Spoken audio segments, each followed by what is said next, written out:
रात बहुत हो चुकी थी और अच्छे साथ में थे, तो सब टीचर्स ने मिलकर फैसला लिया कि वो पास में ही एक होटल के अंदर रुक जाएंगे और सुबह मैकेनिक को बुलाकर बस ठीक करवाकर शिमला के लिए वहां से निकल जाएंगे। वो लोग पास के एक होटल तक पहुंचे। वो होटल दोनों तरफ से बड़े बड़े पेड़ और पहाड़ों से घिरा हुआ था। सब टीचर्स ने बच्चों को होटल में अलग अलग कमरों में बांट दिया और डिनर के बाद सब सोने चले गए। दोस्तों अमन और रोहन के साथ कमरा मिला था और वो बहुत खुश था क्योंकि वो दोनों उसके काफी अच्छे फ्रेंड्स थे। आयुष, अमन और रोहन जब कमरे में गए तो कमरे की खिड़की से उन्हें जंगल के बीचों बीच एक झील दिखाई दी।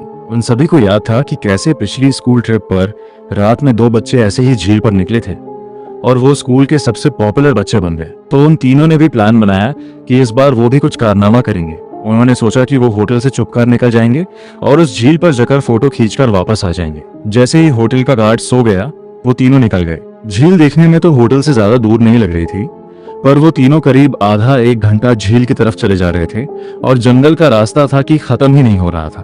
ठंड बहुत ज्यादा बढ़ चुकी थी और उस सुनसान जंगल में उन तीनों की ठंड के मारे हालत खराब हो रही थी। उन्होंने अपना फोन चेक किया तो उसमें सिग्नल नहीं था। तब उन्हें लगा कि उन्हें झील का प्लान कैंसिल करके वापस होटल चले जाना चाहिए। अपने फोन की फ्लैशलाइट के सहारे वो वापस होटल का रास्ता ढूंढने लगे।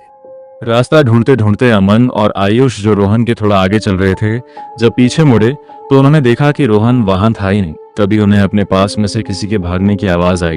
वो बहुत घबरा गए, पर क्योंकि वो रोहन को अकेला नहीं छोड़ सकते थे तो उन्होंने उस कदमों की आवाज का पीछा किया। वीरानी और घने जंगल के बीच वो उन कदमों की आवाजों का पीछा करते गए, जो कुछ मिनट बाद बंद हो गई। रोहन उन्हें अभी तक नहीं दिखा था और अमन और आयुष अब बहुत ज्यादा डरने लगे थे।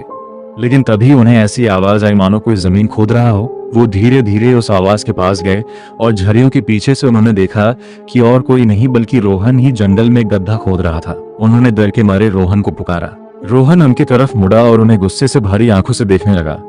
उसकी आंखें एकदम काली पड़ चुकी थी, जैसे किसी ने उसके अंदर से आंखें ही निकल ली हों। अमन रोहन के पास गया और उसने रोहन के कंधे पर हाथ रख के उससे पूछा कि यूज क्या हुआ है। लेकिन रोहन के कंधे पर हाथ रखते ही रोहन अमन के ऊपर चिल्ला उठा और रोहन ने उसे एक बहुत तेज धक्का दिया। अमन काफी दूर जाकर गिरा। रोहन के अंदर कोई अजीब सी शक्ति आ चुकी थी। आयुष भाग भाग अमन के पास गया। रोहन को अजीब से दौरे पड़ने लगे और वो बेहोश हो गया। आयुष को होश में लाने की कोशिश करने लगा और जैसे ही रोहन होश में आया, उसने अमन की तरफ देखा और जोर जोर से चिल्लाते हुए कहने लगा, संगीत। तभी आयुष ने देखा तो अमन सर झुकाए नीचे बैठा था। उसने अचानक से अपना सर उठाया और उसकी आंखें भी बिल्कुल काली पड़ी थी।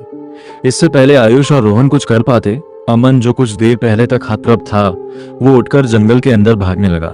रोहन और आयुष ने उसका पीछा किया और फोन की फ्लैशलाइट में देखा कि अमन एक खंडहार की तरफ भाग रहा था। करीब जाकर उन्हें दिखा कि वो खंडहार दरअसल में एक बहुत पुराना घर था, जिसे देखकर ऐसा लग रहा था कि वहां सालों से किसी इंसान ने कदम भी नहीं रखा था। दोनों बहुत ही डरे हुए थे और उनकी आगे जाने की हिम्मत नहीं हो रही थी, और अमन को बचाने के लिए आयुष और रोहन उस खंडहार में घुस गए। जब वो उस आवाज के पास पहुंचे तो जो उन्होंने देखा उस पर उन्हें विश्वास ही नहीं हुआ। उन्होंने देखा कि अमन बेहोशी की हालत में हवा में लटका हुआ था और एक बूढ़ी औरत उससे बात कर रही थी। उस औरत का चेहरा बहुत भयानक था। उसकी आंखें एकदम काली थी, खाल लटकी हुई और बिखरे हुए सफेद बाल उसे और दरवाना बना रहे थे। वो दोनों उस औरत को देखते ही वहां से बाहर भागे। औरत भी उनके पीछे पीछे आने लगी। आयुष और रोहन जल्दी से सीढ़ियों से नीचे उतरे और उस खंडहार के घर के दरवाजे तक पहुंचे। उन्होंने जब मुड़कर एक बार पीछे देखा तो वो बूढ़ी औरत किसी कीड़े की तरह रेंगती हुई सीढ़ियों से उतर रही थी और उनके पास ही आ रही थी। वो किसी तरह वाहन से निकलकर जंगल की और भागे और भागते चले गए। भागते भागते उन्हें पता नहीं चला कि कब वो उस झील के पास आ गए थे, जिस झील की तलाश में वो होटल के बाहर निकले थे। रोहन और आयुष दोनों भागते भागते झील के अंदर गिर पड़े और डूबने लगे। उन्हें ऐसा लग रहा था कि जैसे कोई उन्हें अंदर खींच रहा हो। आयुष किसी तरह झील से बाहर आ गया और उसकी आंखों के सामने रोहन झील में डूब गया और वो कुछ भी नहीं कर सका। आयुष ये सब देखकर इतना घबरा गया कि उसे चक्कर आने लगे और वो वहीं बेहोश होकर गिर पड़ा। आयुष की जब सुबह आंख खुली तो वो उसी होटल के कमरे में था। वो भागकर बाहर गया। बाहर पुलिस की बहुत सी टीम थी और जमीन पर सफेद चादर में लिपटी हुई रोहन और अमन की लाश पड़ी थी। पुलिस ने तो इसे मर्डर घोषित कर दिया था, पर आसपास के रहने वालों ने बताया कि कई साल पहले उस जंगल में एक बूढ़ी औरत रहती थी। वहां उसका एक घर था, सभी से अलग, बहुत चैन से रहती थी। पर एक रोज उसके घर को कब्जाने के लिए पास के गांव के कुछ लोगों ने उसके साथ बदसलूकी की और उसे मारकर उस झील में फेंक दिया। तब से कोई भी इंसान रात में जंगल की और या उस झील के पास नहीं जाता।